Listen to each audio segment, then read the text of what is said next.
அன்பார்லிமெண்ட்ரியாலாம் பேச ஆரம்பிச்சிருவாங்கன்னு நினைக்கிறேன். ஏன்னா நான் பேசுறது உண்மையை சொல்றேன். அவர்களுக்கு அது உண்மையை சொல்றப்ப ரொம்ப கசக்குது.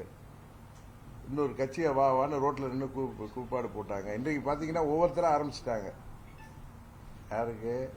தாவேக்காவுக்கு எதிராக வரல என்னதும் இன்றைக்கு சீச்சி இந்த பழம் புளிக்குன்னு ஒருத்தரும் அன்னைக்கு கூவி என்ன பிரகாசமா பழனிசாமி பேசினார். அங்க 2 கோடியை இவங்க கை ஆளுங்க வந்து என்ன சவுண்டு கொடுத்தாரு.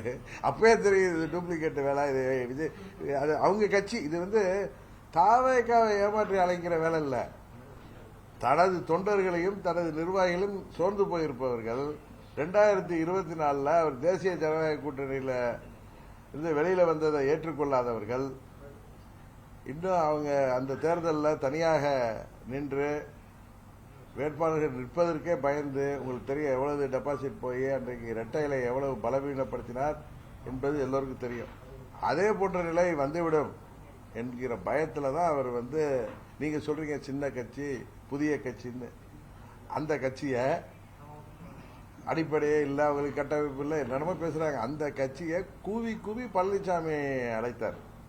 அவரை சேர்ந்தவர்களும் தம்பி மதுரை தம்பி அப்படியே விஜய்க்காக நின்று அப்படியே எப்படியெல்லாம் பேசுனாங்க. நான் அன்னைக்கே சொன்னேன், கரூர்ல கடுமையான ஒரு கொடுமையான துக்க நிகழ்வு நடந்திருக்கு. இந்த நேரத்தில் துக்க வீட்டில் போய் நீங்க போய் துக்க நேரத்தில் பேசுறீங்களா? எரியிற வீட்டில் எங்க ஊர்களெல்லாம் சொல்லுவாங்க, சுருட்டுக்கு நெருப்பு கேட்ட மாதிரி பேசுறீங்களே, கூட்டணிக்கு வர்றதை பேசுறதுக்கெல்லாம் நேரமாகுதுன்னு கேட்டேன். இன்னைக்கு விஜய் வரலன்னு ஒவ்வொருத்தரா வெளில வந்திருக்காங்க. KP முனுசாமி ஆரம்பிச்சாரு, அடுத்து அண்ணன் நத்தம் விஸ்வநாதன் ஏதோ பேசுறாரு. இன்னும் கொஞ்ச நாள்ல விஜயை திமுகவை விட அதிகமாக பழனிசாமி கம்பெனி தான் தாக்க போகுது பாருங்க. சற்று நேரத்திற்கு முன்பாக கோயம்புத்தூர்ல EPS பிரச்சாரம் பண்ணியிருக்காங்க. செங்கோட்டையினுடைய குற்றச்சாட்டுக்கும் பதில் அளிச்சிருக்காரு. நீங்க முன்னால அதிமுக இருந்தீங்கன்றதால அதை கேட்கிறோம். எடப்பாடி பழனிசாமி தற்போது அதிமுகவை ஒரு குடும்ப கட்சியா பயன்படுத்திட்டு இருக்காரு ஒரு குற்றச்சாட்டை முன் வச்சிருக்காரு. நீங்க எப்படி பாக்குறீங்க?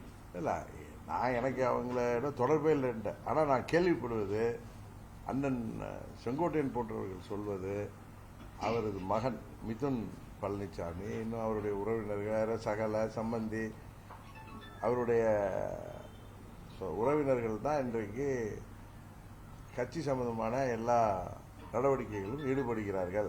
அங்கு உள்ள மூத்த நிர்வாகிகள்லாம் இதனால் மனம் நொந்து போய் இருக்கிறார்கள் அப்படின்னு அவர் சொல்றாரு. அவர் சொன்னது தான் என்னட்டே அதான் சொன்னார். அது உண்மையா இல்லைன்னா ஊடகத்தை உங்களுக்கு தான், நீங்க காற்று போகாத இடத்துல பூந்துருவீங்களா? உங்களுக்கு தெரியுமா அது? சரி.